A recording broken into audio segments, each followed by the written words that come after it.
morning guys, dito ako sa restaurant kasi ginamit namin ng hobby ko yung namin, yung gift.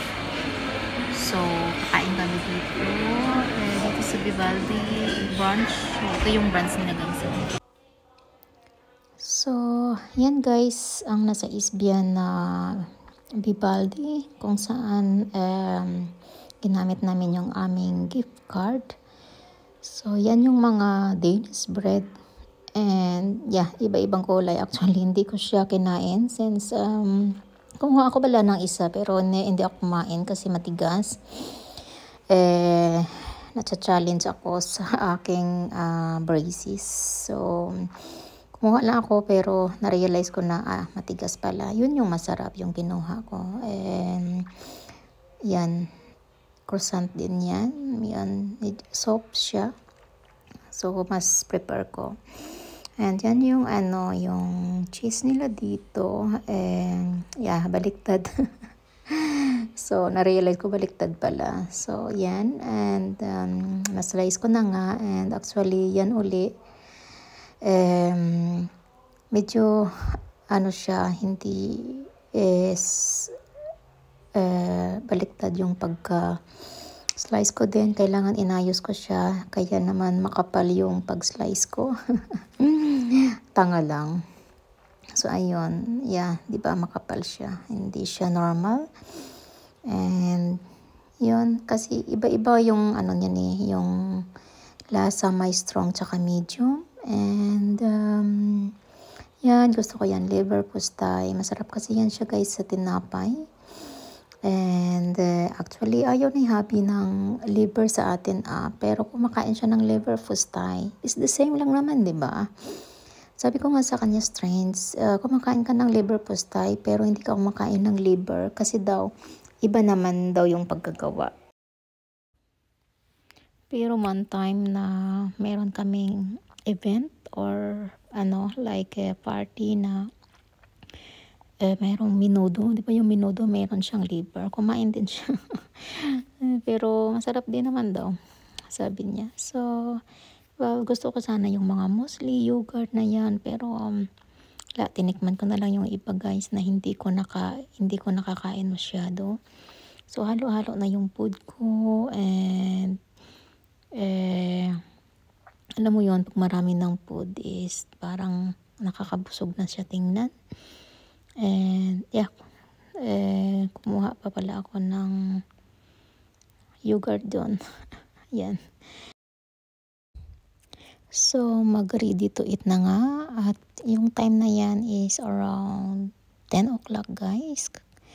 And, di ba, ang laki ng kutsilyo. Tapos, yan yung bread na akala ko makain ko. Pero, hindi pala kasi matigas siya. Tingnan mo naman kahit gamitan ko ng kutsilyo, di ba?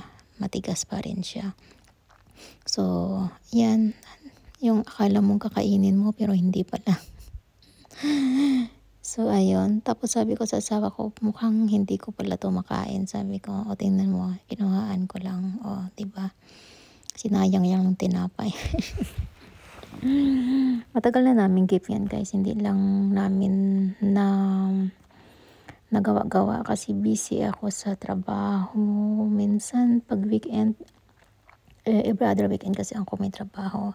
Sometimes nagtitake ako ng extra week shift din pag weekend kasi sayang dahil may iba kasi yung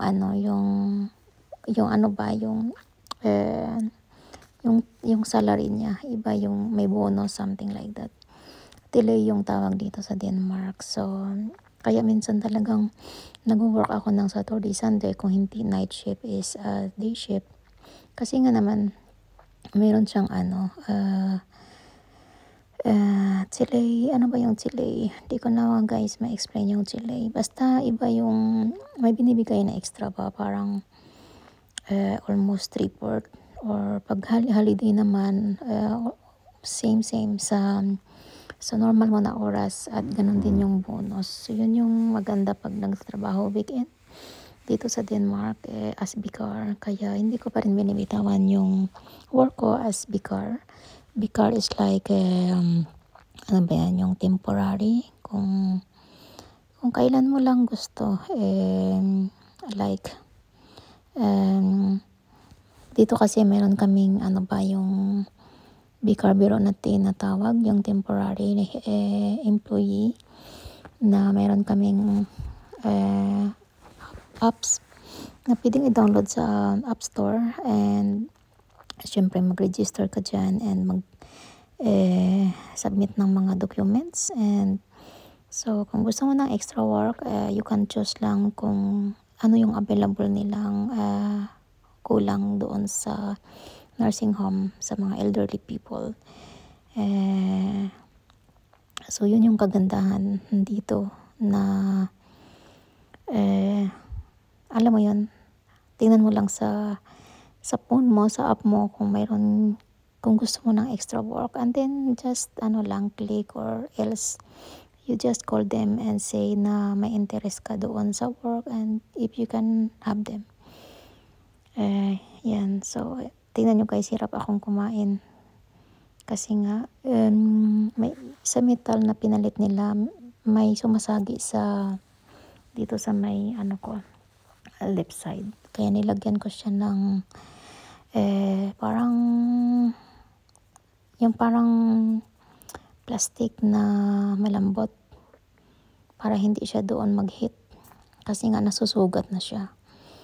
Well, yung eggs nila dito, yan scrambled eggs, wala ganong lasa kasi parang hinaluan kasi nila ng milk. So walang lasa, ibang-iba yung taste talaga pag gumawa tayo as Pinoy kasi dito sa Denmark. So more on yata yan, nilalagay nila milk. And nakatatlong dagdag ako niyan guys, pero iba-iba ang kinuha ko. Kumuha ko ng mga pancake pala dyan. Nakatatlo yata akong pancake kasi masarap. And so yun, may natira pa kaming isang regalo from nung birthday namin ni Habi. Yun yung pag nagwo-walk ka sa bridge, pero hindi pa namin nagagamit kasi nga winter, tsaka busy talaga kami ng mga past few months din. Kasi ginamit namin yung ibang mga gifts din na like mga 2 nights, 2 na overnights, ganon. And so isa na lang natira sa aming gift, and magagawin na lang namin yun next year. So I think wala rin akong, pero gagamitin lang naman namin yan pag weekend.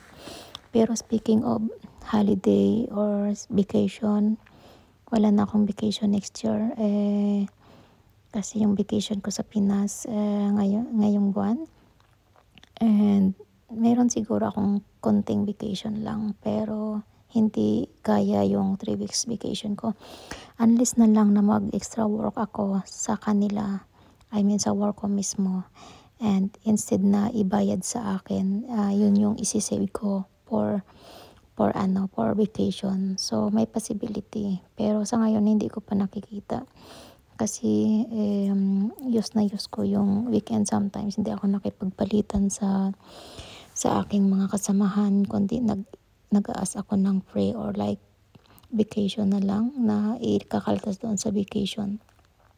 Kaya nagsisi rin ako kasi gusto ko sanang umalis pa next year sa ibang bansa dahil meron kaming visa sa Canada. So we don't know really kung meron akong maging available na vacation at least 2 weeks, diba? So sabi ko nga sa team leader ko na mag-extra work ako minsan paggabi para hindi sa akin ibayad yung oras ng pinagtrabaho ko, kundi save ko as for my vacation na time. So yeah, I hope so. Yan, sinasabi ko sa asawa ko, masakit yung bibig ko, not bibig, yung dito sa loob. So yes guys, yan. Si Habi ko, sobrang bait niyan guys. Wala akong masabi.